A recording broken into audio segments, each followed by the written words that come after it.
Yang menunggu di ruang tamu itu perempuan, berbaring di kursi panjang beralas busa, bersarung ketika malam memunculkan dingin yang panjang. Tubuhnya meringkuk melawan hawa yang lolos dari celah dinding atau lubang kayu rumah panggung.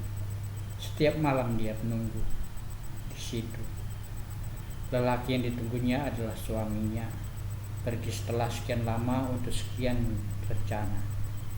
Suami yang pergi ketika petang dengan menitipkan sebuah ciuman di kening. Sudah saatnya, abang harus kerja, begitu kata lelaki itu. Sang perempuan tersenyum ikhlas, sama sekali tak ada sinar menolak, sama sekali tak muncul rasa keberatan seperti yang pernah terjadi. Iya, 5 tahun lalu. Kerja yang berujung keberhasilan, rupiah mengalir, kebahagiaan hinggap. Mereka hidup dari hasil itu tanpa harus bekerja lagi. 6 bulan lalu, lelaki itu telah permisi. Tidak seperti sebelumnya, tak ada berkabar. Biasanya selalu ada pesan sampai ke telinga, entah dari mulut siapa, tapi kabar selalu ada. Suamimu di Penarun, suamimu sedang di Radelong, suamimu ada di Blangkejeren, suamimu lagi di Serwei, suamimu lagi di Sare, sekarang di Calang, suamimu. Kuping perempuan itu terbiasa dengar kabar begitu. Tapi itu dulu, kini kabar tak lagi hadir, senyap. Di ruang rumah panggung, kini perempuan itu menunggu. Di ruang tamunya, ruang yang memang dia siapkan untuk menyambut. Persis ketika suaminya pulang dari masjid, di ruang tamu itulah dia menanti. Sama seperti saat suaminya ke warung kopi tengah kampung, dia pun menunggu di ruang itu sampai tengah malam, sampai tertidur di kursi kayu panjang berbusa. Ruang tamu, ruang paling depan setelah tangga terpisah pintu. Ruang yang 5 tahun lalu penuh dengan uang setelah suami bekerja selama 6 bulan. Ruang yang membuat pelukan rindu menjadi dulu. Kini 6 bulan telah lewat. Raga suami tak muncul, kabar suami tak hinggap. Perempuan itu tetap menunggu di kursi kayu berbusa sembari sekali mengintip dari jendela. Di malam yang pekat, suara langkah terlalu jelas terdengar. Seperti itu dia sigap. Perempuan itu Lela, lelaki itu Ayub, pasangan suami istri tanpa anak, tanpa saudara kandung. Keluarga Ayub telah tiada. Lela masih beruntung memiliki ibu. Bersamanya dia hidup selama ini. Bertiga mereka tinggal di rumah panggung tak bergaya, tidak seperti rumah panggung ala Aceh yang tersohor itu. Ini hanya rumah panggung tak istimewa. Bentuknya hanya kotak. Panggung karena ada 4 tonggak penopang rumah. Tangga yang tak panjang. 4 ruang sederhana. Ruang tamu, 2 kamar dan ruang tengah, sekaligus tempat makan dan ruang televisi. Dapur berada di bawah, di bagian belakang dekat sumur yang tidak memakai timba, dekat kamar mandi yang lantainya keramik. Dinikahi Ayub berarti menikahi ketidaktahuan. Lela sadar itu. Ayub adalah sosok tanpa masa lalu. Kenangan dalam diri Ayub hanyut bersama air bah yang datang belasan tahun lalu. Air yang menyedot nyawa-nyawa. Cairannya mengikis tanah hingga tapak batas jadi tak jelas. Ayub akunya berasal dari sana. Lela percaya, setidaknya ayah dan adik-adiknya juga lenyap bersama Ahad yang gawat itu. Bersama ibu, Lela terima pinangan pernikahan dengan wali hakim, perwakilan seolah-olah ayah atau wali kandungnya. Lela percaya, bersama Ayub mereka bisa bersama-sama menulis ulang hidup yang sempat terhenti. Tapi Ayub, meski tanpa masa lalu, ternyata memiliki ruang tersendiri di hutan, di kota, dimanapun. Ayub sosok yang ditunggu oleh mereka, orang-orang yang butuh arah hingar-bingar. Namun tidak seperti sekarang, Ayub terlalu lama tak pulang. Pagi ketika hari pekan tiba, Lela memilih sendiri, berjalan, membeli perlengkapan. Biasanya ibu menyertai, membawa keranjang dan mengambil uang kembalian. Lela memilih berjalan, menghirup udara dari rimbunan pohon kelapa, uap kotoran lembu, atau lengketnya tanah becek. Ya, tadi malam hujan. Jadi jalan pilihan itu ternyata berbuah. Seorang laki-laki dengan parang puntung pembelah kelapa menyapa, "Lela, dia ada di Sumatera." Lela tak menjawab. Lela heran, ingat-bingar lagi dibutuhkan di Aceh. Kenapa suaminya malah di Sumatera? Mereka membutuhkannya di sana. Banyak yang terlepas di sana. Suamimu cukup pengalaman membuat yang terlepas jadi terikat, kan? Lela tetap tak menjawab. Lela tetap heran. Kabarnya setelah Sumatera dia ke Jawa, tugas yang sama. Tapi aku tak tahu sudah ke Jawa atau belum dia. Kurasa sudah, walau waktu sudah dekat, sebulan lagi, kan? Lela tak menjawab lagi. Tidak menunjukkan keheranan, dia memilih mengangguk. Ya, sebulan lagi puncak hingar-bingar itu. Tapi biasanya suaminya telah tiba di rumah. Seperti saat itu 2 bulan sebelum puncak hingar-bingar, suami sudah memeluknya di kursi panjang berbusa ruang tamu, membawa tas besar penuh uang. Tidak 2, tapi 5. Sudah terpegang, kita sudah menang. Lela dengar kalimat itu keluar tanpa beban dari mulut suaminya saat itu. Kini Lela memilih terus melangkah menuju pekan, meninggalkan pembelah kelapa yang tampaknya sudah lega karena telah memberi kabar. Lela tak melihat ke belakang, dia pun langsung menghapus wajah pembelah kelapa itu dari dalam benaknya. Seperti biasa, itulah pesan dari Ayub.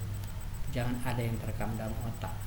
Sosok seseorang, meski dia bawa kabar genting sekalipun, Lela ikutin itu. Di pekan keramaian nyata, Lela berjumpa tetangga, sekadar menyapa. Lela berpapasan kenalan, sekelibat memandang, itu saja. Lainnya Lela belanja secukupnya.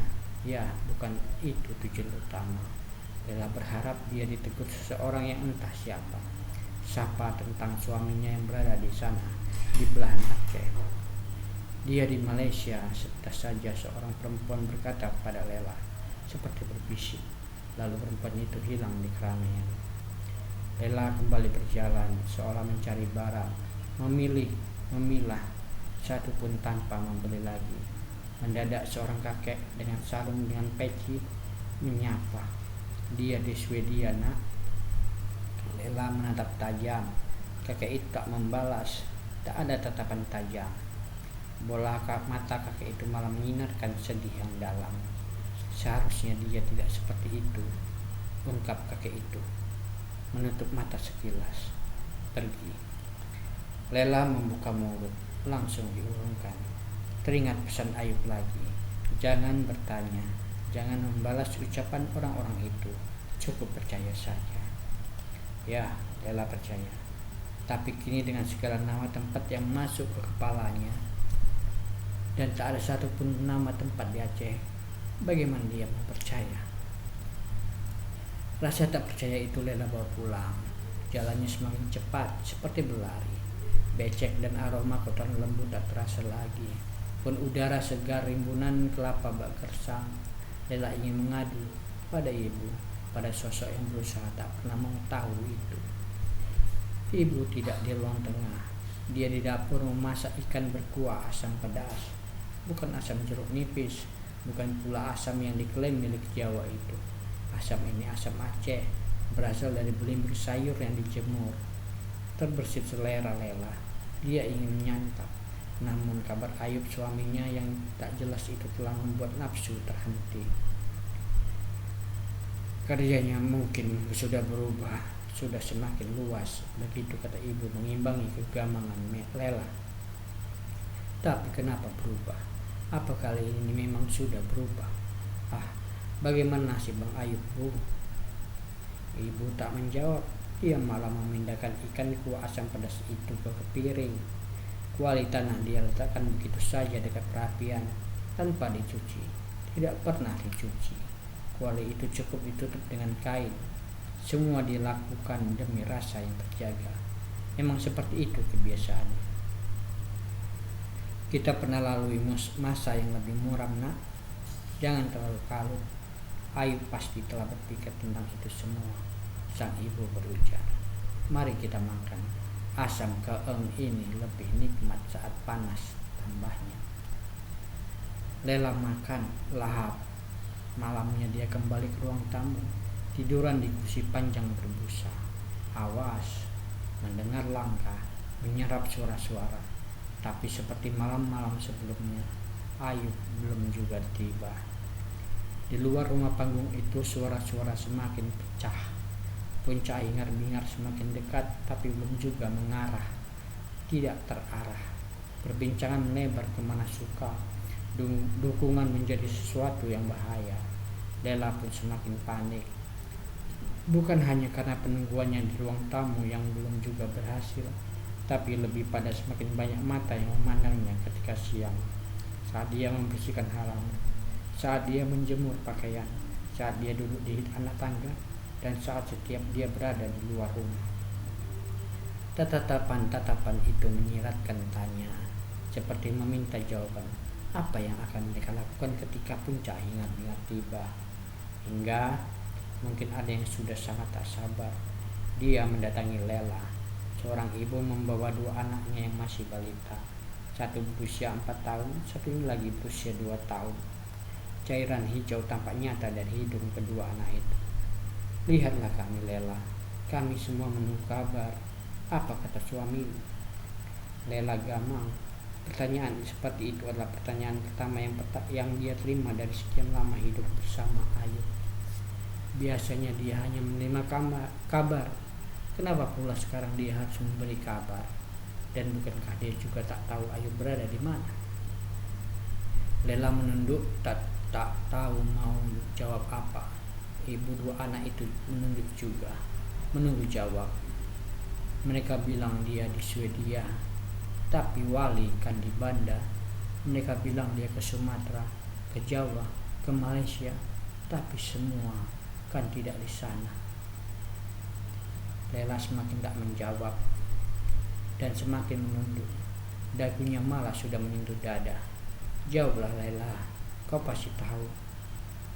Lela tak tahan, dia tak lagi menunduk, dia tetap ibu 2 anak itu.